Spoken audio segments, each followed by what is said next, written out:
Kevin O'Leary, yes, Shark Tank, Mr. Wonderful, joins me now to discuss his crowdfunding. It's not an idea, Kevin. You've launched it right now. Give us the details and in what form crowdfunding a bunch of people to buy TikTok would look like.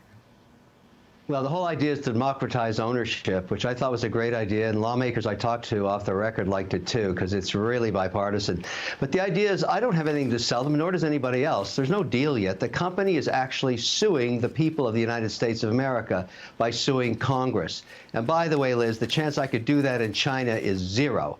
So let's think about level playing fields here. But they're going to use the legal system in the United States to try and delay the implementation of this law, which is January 19th. I don't think it's going to work because this is the law of the land now, passed on a bipartisan basis and signed by the hand of the executive in the White House. It's over. So TikTok has two choices. One, shut down, which is going to really hurt a lot of shareholders, including U.S. shareholders in ByteDance, because whatever TikTok U.S. is worth, once rumored $100 billion, that goes to zero, or sell it to me. Those are the two options. And I think selling it to me solves a lot of problems because once we clean up this algorithm, it doesn't leak data to the Chinese supreme leader. I think we'll get a lot more users on it than we have right now. Well, Kevin, let me jump in because right now on the screen, we have your crowdfunding website. Let's be clear. It's on Start Engine. It is live. It's titled Mr. Wonderful's Plan to Buy TikTok. You're not soliciting funds yet. You're not allowed to do that. You're soliciting interest, seeing who's interested, how many people are, how much money they'd be willing to put down. And you also have a clock ticking down 230 days, 9 hours, 16 minutes before this thing is supposed to be banned. Give us some details on how much money you would expect each person to put in. I mean, is this a, here, let me throw in $50 kind of thing? Well, first, for full disclosure and transparency, I'm a shareholder of Start Engine. It's the largest equity crowdfunding site in America. I'm also a paid spokesperson for it. And yes, that clock is accurate to the second.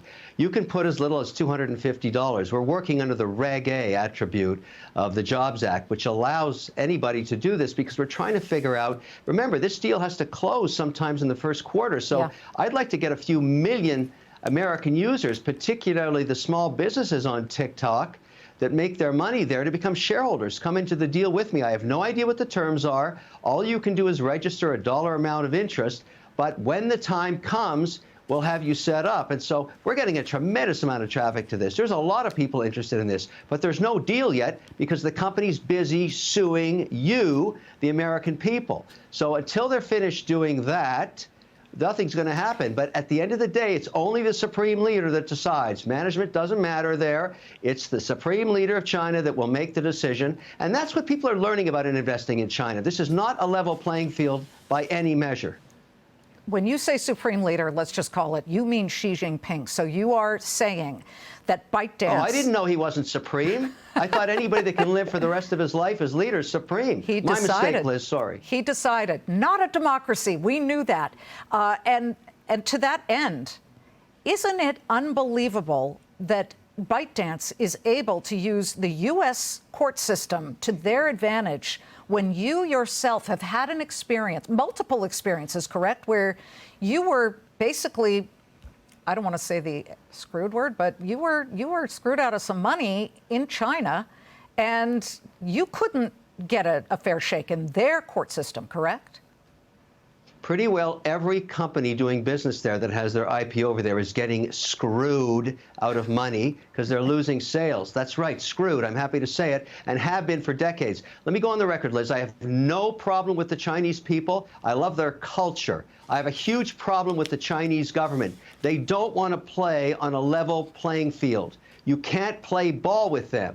That's the problem. And what I'd like to do is apply the same rules to them as they apply to us in the U.S. market.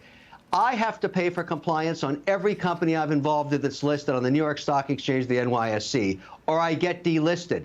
I want every Chinese company that's not complying to get delisted. I cannot sue the supreme leader. Why can they sue the people of the United States? I can't use their courts. They shouldn't use ours. That's the only way we're going to get the Chinese government compliant.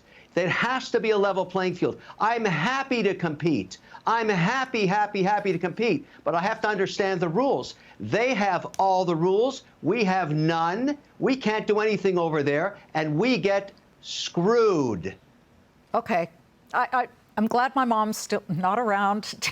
She wouldn't. That's why I'm still looking up saying, Mom, I'm sorry I said it. I'm just helping you get that word out, because that's exactly what happens. Kevin, thank you very much. And hey, listen, once you're allowed to take some money, I'm in for $250. I think that is a very reasonable amount to get in and own a little piece of TikTok.